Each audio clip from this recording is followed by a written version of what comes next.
The global economy is fragmenting into blocks of countries that are slapping each other with tariffs, restricting trade of crucial goods, and subsidizing their own industries to gain an unfair advantage against other nations.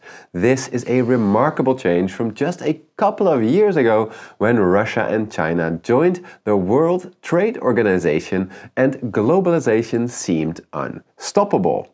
So, is fragmentation the future of the global economy? And if it is, does that mean that we are heading for another recession or inflation spike in which groceries and gas prices again get out of control? Or could it be that there is actually some unforeseen silver lining, especially if you invest in certain strategic sectors or if your economy managed to become a so-called connector economy? To answer these questions, I've immersed myself in the latest economic research on fragmentation and how previous events like Brexit, Trump's trade war against China, and Russia's invasion of Ukraine can inform us about what a fragmented global economy will look like. But before we can understand the future of fragmentation, let's first discuss how we got here with a quick recap of the previous eras of globalization and fragmentation. You see, if you go back in time, you will see that a pattern of seemingly unstoppable globalization and then damaging fragmentation is really nothing new. It happened before. Specifically, the first golden age of globalization happened from 1870 to 1914, and as you can see here in this chart, it was characterized by relentlessly increasing trade as a percentage of the global economy. However, that era came crashing down when the First World War started, during which the global economy fragmented into an allied and a central power bloc.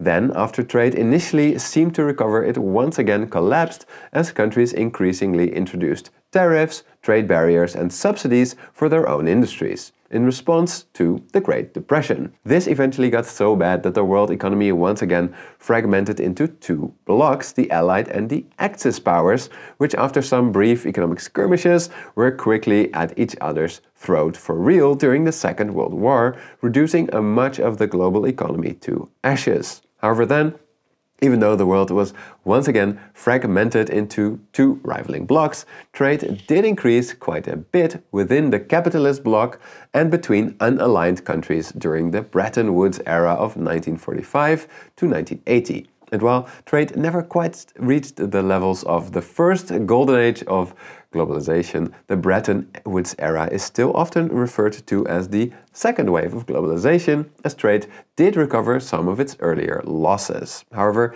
this wave paled in comparison to the third wave of globalization, which started in 1980 as the world unfragmented when China started opening up its economy. At the same time, the elections of Ronald Reagan in the US and Margaret Thatcher in the UK ushered in an era in which politicians embraced free trade, free movement of money across borders, and the free movement of people. And so, unsurprisingly, trade as a percentage of global GDP soared, much higher than ever before, especially after previously communist economies like Eastern Europe and Russia opened up to the world as well. And while such hyper-globalization came at a price for Western workers who saw good-paying factory jobs move overseas, Western politicians were willing to pay that price as they came to believe that an increasingly interconnected and equal global economy would mean that previously autocratic countries would become increasingly democratic and unwilling to go to war,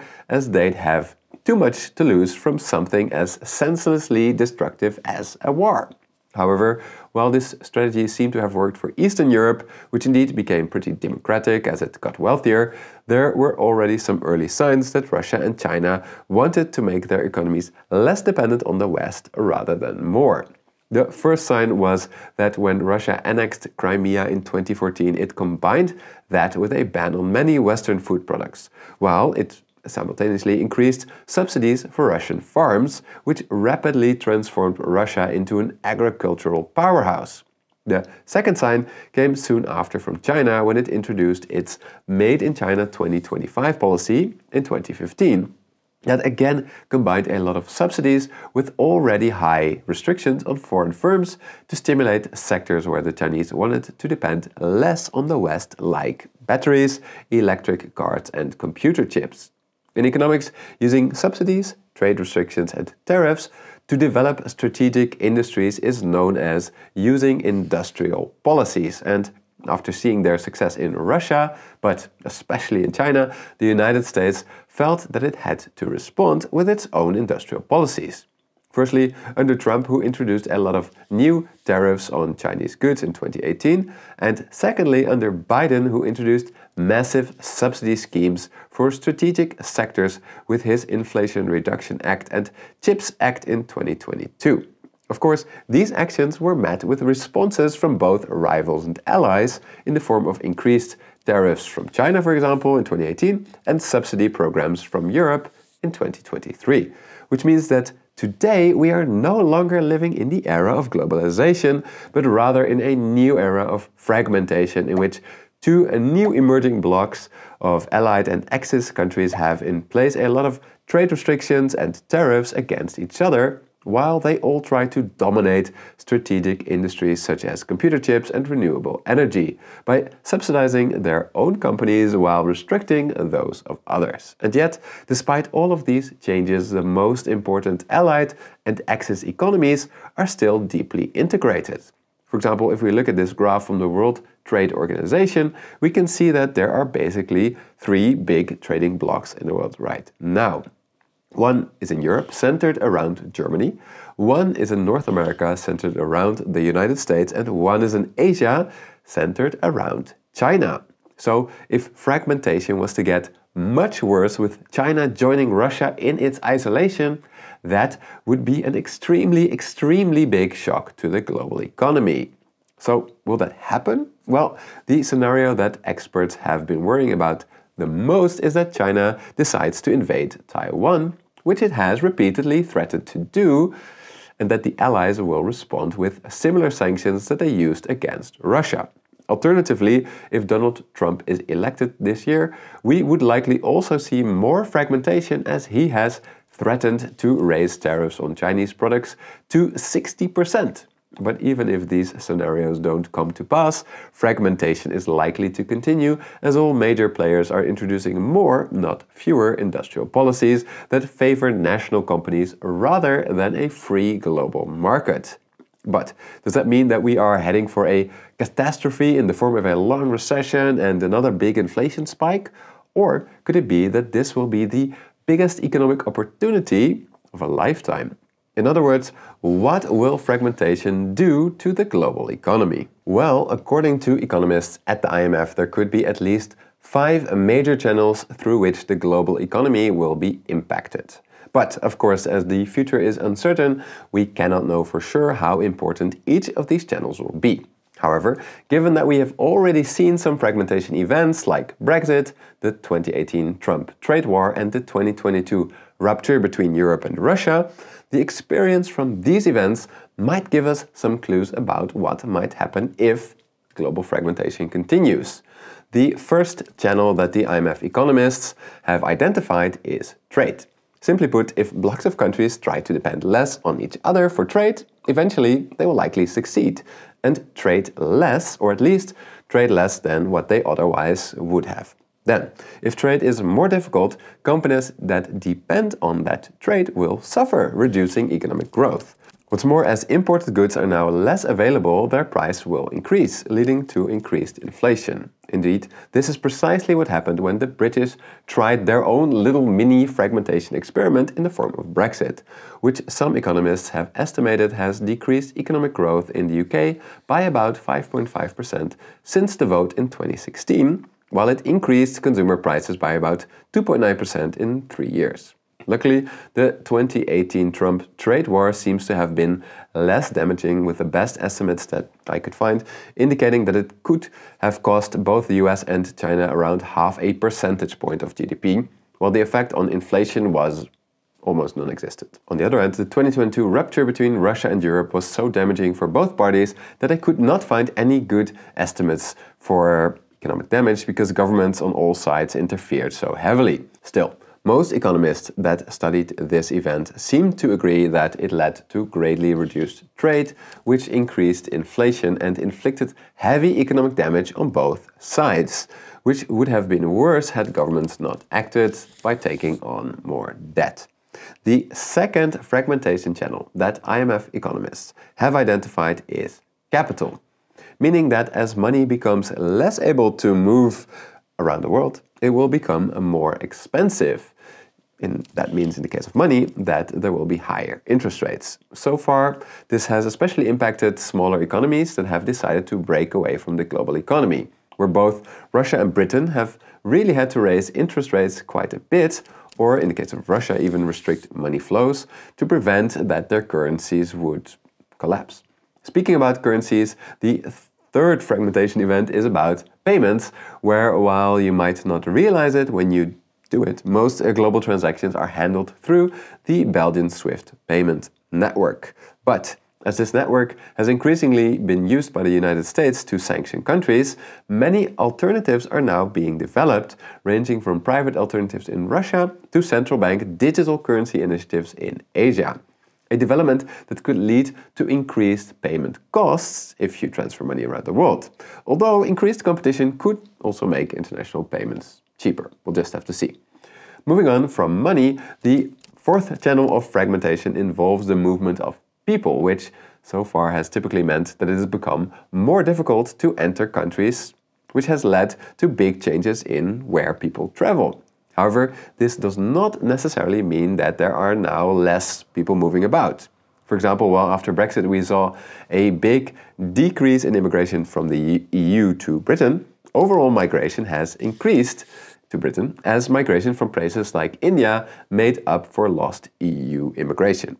Another example is that when Russia got isolated in 2022, it initially led to a big wave of migration from Russians to Europe and other countries. After that initial wave, though, the movement of people for both business and tourism purposes between the two blocs did decrease a lot. However, as a consequence, a lot of tourism and international business activity from Russia got diverted, for example, from London to Dubai and from Southern Europe to Turkey. The fifth and final big channel that I thought was important from the IMF research paper was that these economists expect that there will be higher global volatility as the world moves from this globalization phase to this fragmentation phase. Indeed, after Brexit, the pound already certainly got more volatile, and similarly after Russia's isolation, we saw huge volatility in global energy and food prices, which made living conditions in economies that depended on food and fuel imports like Egypt, Sri Lanka and Pakistan almost unbearable. That being said, as the character Littlefinger from Game of Thrones once said, "Chaos is a ladder. Many who try to climb it fail, and never get to try again. The fall breaks them. Only the ladder is real. The climb is all there is." In other words, for any of you who did not watch Game of Thrones, well, on average, fragmentation will probably be bad for the global economy. The changing global order will present some opportunities for some individuals, companies and countries who can use the chaos as a ladder to climb up to a better place in the new global economic order. So, who stands to win or lose from fragmentation? Well, while again, we cannot be completely sure yet, I did find some really interesting winners and losers emerged as a consequence of the fragmentation events that we have looked into so far. Brexit, the US-China trade war, and Russia's 2022 isolation. So, who lost during these events? Well, basically increased inflation and reduced economic growth meant that on average in countries that were directly involved, consumers lost purchasing power, while businesses lost business and the governments had to spend more to cushion the blow for their citizens. What's more, since markets are global, prices increased everywhere and thus even citizens in countries that were not directly involved often lost purchasing power. That being said, I have found 4 groups that have been hurt particularly badly. The first are the inhabitants of the economies that isolated themselves the most. So both Russians and Brits, for example, got hurt more than their respective counterparts in Europe from these fragmentation events, simply because they lost access to a bigger market.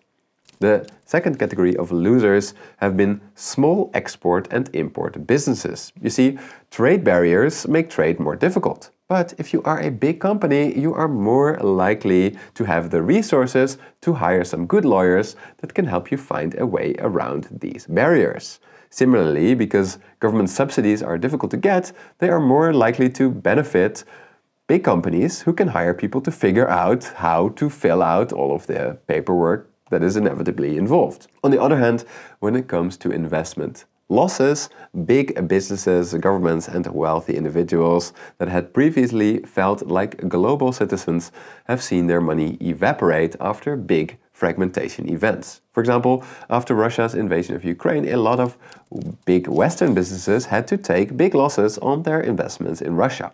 On the Russian side, a lot of wealthy Russians as well as the Russian government saw a big share of their assets in Europe seized or frozen. The third and final set of losers have been those economies that have previously really profited from the reintegration with ex-communist powers. For example, Germany's economy first took a big hit after it lost access to cheap Russian energy and is now seeing itself being outcompeted by state-sponsored Chinese car and solar companies. On the other hand, countries that had been more self-sufficient, like France, have so far been more resilient. This shows us a key reason, I think, why fragmentation is likely here to stay for a while, as countries now have a really strong incentive to be more self-reliant, which will obviously increase fragmentation, which will then prompt countries to become again more self-reliant, which will then again increase fragmentation. A pretty depressing message, given that this will likely hurt global economic growth and increase inflation. So, let's quickly move on to discuss the three categories of winners from fragmentation so far. First, when governments spend more to adapt to economic changes, companies that can provide needed services or products can benefit greatly from this. For example, to deal with the Brexit chaos, the UK government infamously hired a whole bunch of Brexit consultants to help it navigate the storm.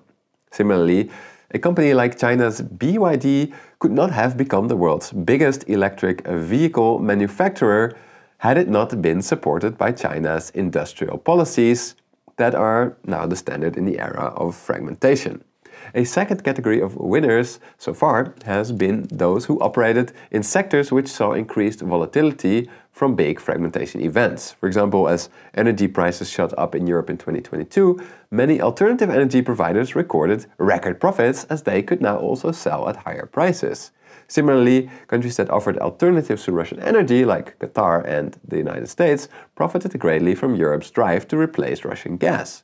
Another example of affected sectors were alternative business and tourist destinations for Russians, where, for example, Dubai profited greatly from the exodus of wealthy Russians from London, and Turkey profited greatly from Russian tourists that were no longer welcome in southern Europe or in the Austrian Alps. The final category of winners that has emerged are the so-called connector economies, which are basically like middlemen between countries that used to trade or invest directly.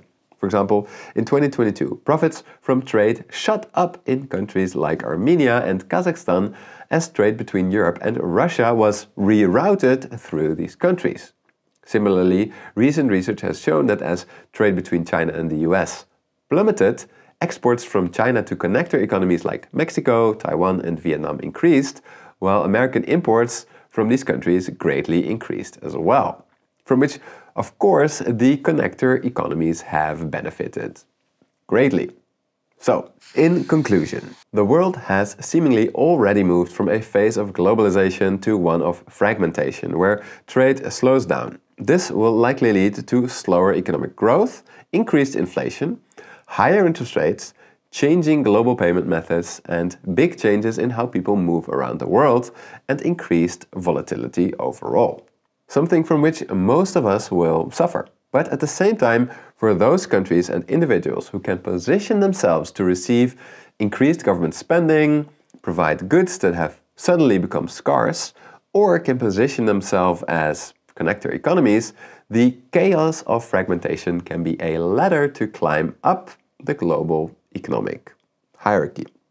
Of course, since we are at the start of this trend, a lot of the consequences of fragmentation are still unclear. But as always, I will keep you up to date about the latest developments here on the Money and Macro channel. But about those updates, I've noticed from some of your comments that they can be a bit dense from time to time, especially for those of you who have not studied economics. And given that I used to teach economics at university, I've often been asked to make more of my old teaching materials available so that you can develop a deeper understanding of the subject, which will in turn help you make more sense of what is happening in the global economy today. That is why I'm launching the School of Money and Macro, where I will be sharing masterclasses and courses to help you build foundational knowledge of economics using the real-life examples, simple language and visuals that you know from the Money and Macro channel. To expand on this video about fragmentation, the first masterclass will be an in-depth summary of the latest research and insights about industrial policy and how it will reshape the global economy for decades to come. In this masterclass, I will cover its advantages and disadvantages, which countries are doing it, what sectors are benefiting, the scientific evidence about whether or not it has worked in the past, how to potentially make industrial policy work today, and finally I will discuss how it will impact the global economy with those of you attending the masterclass live. Yes, you heard that right. The masterclass will be a small-scale live online event which will include extensive time for questions and discussions with me. Of course, for those unable to attend, I will also post a version of the masterclass with slides and sources, but without Q&A, on the website of the School of Money and Macro. And a special note for the patrons and members, as a thank you for your continued support, you'll get a significant discount to attend the live event. Be sure to check out the members post on YouTube or Patreon. So, if you want the latest insights into how industrial policy will reshape the global economy, then make sure to reserve your spot to attend the live event or buy a ticket for the recorded masterclass using the link in the description or top comment below. I hope to see you there.